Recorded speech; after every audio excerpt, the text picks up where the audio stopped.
Magandang araw sa inyong lahat. Heto na ang latest weather update para sa iba't ibang bahagi ng bansa ngayong araw ng Monday. Patuloy pa din nating minomonitor ang posibleng bagyo na lalabas next week at hindi lang isang bagyo ang binabantayan natin ngayon. At sisilipin din natin ang latest track ng sistema. Kung gusto mo naman lagi kang informed sa lagay ng panahon, huwag kalimutang mag-subscribe dito sa channel. Sa kasalukuyan, easterlies pa din ang pangunahing nakakaapekto sa Central at Southern Luzon, Visayas at Mindanao. Kapag easterlies ang umiiral, may mainit at mahalumigmig na hanging nagmumula sa silangan na patuloy na naghahatid ng moisture sa malaking bahagi ng bansa. Meaning, kahit may mga oras na maaliwalas at maliwanag ang kalangitan, pwede pa ring magbago ang lagay ng panahon habang tumatagal ang maghapon. Unahin natin ang lagay ng panahon sa Eastern Visayas, Caraga, Sorsogon at Masbate. Dito, ang inaasahang lagay ng panahon ay cloudy skies with scattered rains and thunderstorms dahil sa easterlies. Ibig sabihin, hindi lang ito simpleng panandaliang ambon o maikling buhos. May malinaw na posibilidad ng mga pag-ulan at thunderstorm na pwedeng magdala ng moderate hanggang minsan ay heavy rains. Dahil dito, may banta ng flash floods or landslides lalo na sa mga komunidad na mababa ang lugar, malapit sa ilog o nasa paanan ng bundok. Kaya para sa mga nasa Eastern Visayas, Caraga, Sorsogon at Masbate, mas mabuting maging alerto sa mga oras na lalong kumakapal ang ulap at tuloy-tuloy ang pag-ulan dahil sa ganitong sitwasyon, pwedeng mabilis lumala ang lagay ng panahon sa loob lamang ng ilang oras. Sa Eastern Visayas, mas ramdam ang impluensya ng easterlies dahil mas open ang rehiyong ito sa hanging may dalang moisture mula sa east side ng bansa. Kaya kahit hindi naman sabay-sabay ang lakas ng ulan sa bawat probinsya at bayan, malinaw pa rin na mas mataas ang posibilidad ng mas aktibong pag-ulan dito. Ganon din sa Caraga, kung saan ang paulit-ulit na pagbuo ng ulap at thunderstorm ay pwedeng magdala ng mas mabigat na ulan sa ilang bahagi. Sa Sorsogon at Masbate naman, mahalagang huwag maliitin ang posibilidad ng pag-ulan dahil kahit hindi tuloy-tuloy sa buong araw, pwede pa ring magkaroon ng mga yugto ng malalakas na buhos na sapat para magdulot ng problema sa mga lugar na madaling bahain o sa mga bahaging may mas marupok na lupa. Samantala, sa Metro Manila at sa nalalabing bahagi ng bansa, ang inaasahang lagay ng panahon ay partly cloudy to cloudy skies with isolated rain showers or thunderstorms dahil pa rin sa easterlies. Ibig sabihin, sa maraming lugar posible ang medyo maayos na simula ng araw. May init at minsan ay mukhang panatag ang lagay ng kalangitan. Pero habang umiinit ang paligid at tumatagal ang maghapon, pwedeng mabuo ang thunderstorm sa ilang lugar. Hindi ito nangangahulugang balewala ang ulan o hindi na ito dapat paghandaan. Ito ay nangangahulugan lang ng hindi pantay-pantay at hindi sabay-sabay na mga pag-ulan. May mga lungsod o bayan na pwedeng manatiling tuyo sa halos buong araw, habang ang iba naman ay pwedeng makaranas ng biglaang buhos sa loob lamang ng maikling panahon.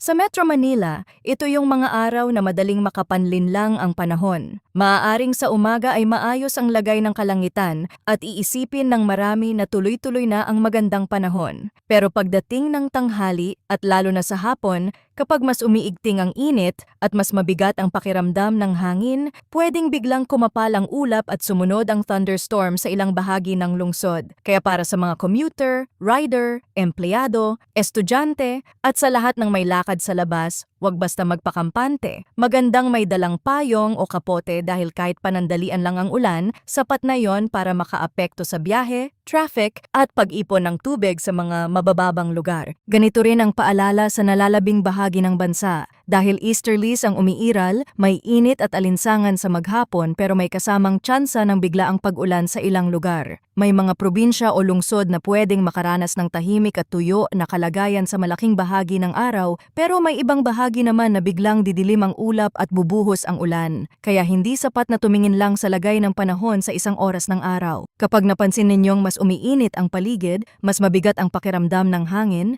at unti-unting dumadami ang makakapal na ulap, pwede iyong yung senyales ng nabubuong thunderstorm. At kapag severe ang thunderstorm, posible pa rin ang flash floods or landslides sa mga sensitibong lugar, lalo na sa mga mabababang komunidad at sa mga bahaging madaling gumuho ang lupa. Pagdating naman sa hangin at kondisyon ng karagatan, sa buong bansa ay inaasahan ang mahina hanggang katamtamang lakas ng hangin na magmumula sa silangan hanggang hilagang silangan. Ang coastal waters naman ay slight to moderate na may taas ng alon na nasa 0.6 hanggang 1.8 meters. Generally, hindi ito indikasyon ng pinakamalubhang kondisyon sa dagat pero hindi pa rin ito dahilan para maging kampante. Kapag may thunderstorm o biglang pagbabago ng hangin sa lokal na area, pwede pa ring maging masama ang aktual na kalagayan ng dagat kahit hindi naman sobrang taas ng alon sa pangkalahatang forecast. Kaya para sa mga mangingisda, sa mga may maliliit na bangka at sa mga may planong bumiyahe sa dagat, makabubuting bantayan hindi lang ang marine forecast kundi pati ang aktual na kondisyon ng langit at hangin sa inyong lugar. Kung titingnan naman natin ang temperatura at relative humidity sa nakalipas na 24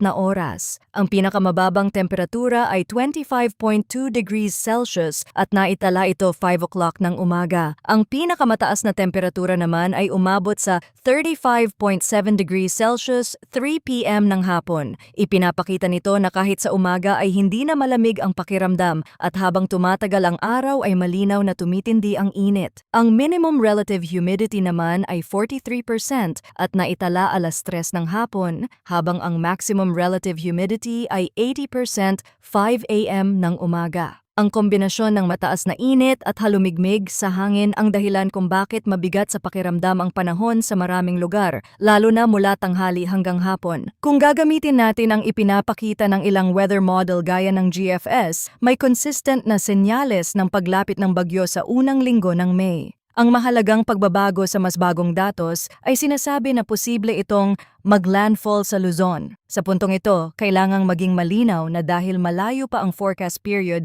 hindi pa rin tiyak kung gaano ito kalakas at kung gaano ito kasiguradong tutungo sa mismong landfall scenario na iyon. Pero dahil may consistency na sa ilang model output, isa itong development na hindi dapat baliwalain. Hindi pa ito dapat ituring na agarang banta, pero ito ay dapat ng masusing bantayan sa mga susunod na araw. Kasunod naman nito, may isa pang bagyo na ipinapakitang lalapit at ayon sa bagong datos, ay posible rin itong tumama sa kalupaan. Iyan ang mas nagpapabigat sa long-range outlook dahil hindi na lamang iisang potensyal na development ang tinitingnan, kundi dalawa. Pero mahalaga ring idiin na kahit may ganitong signal, hindi pa tiyak ang eksaktong track at hindi pa rin malinaw kung alin sa mga posibleng senaryo ang mas mananaig habang lumalapit ang petsa. Sa weather, lalo na sa long-range forecast period, pwedeng magbago ang direksyon, pwedeng humina o lumakas ang signal, at pwede ring magbago ang timing ng development. Kaya sa ngayon, patuloy natin itong imomonitor.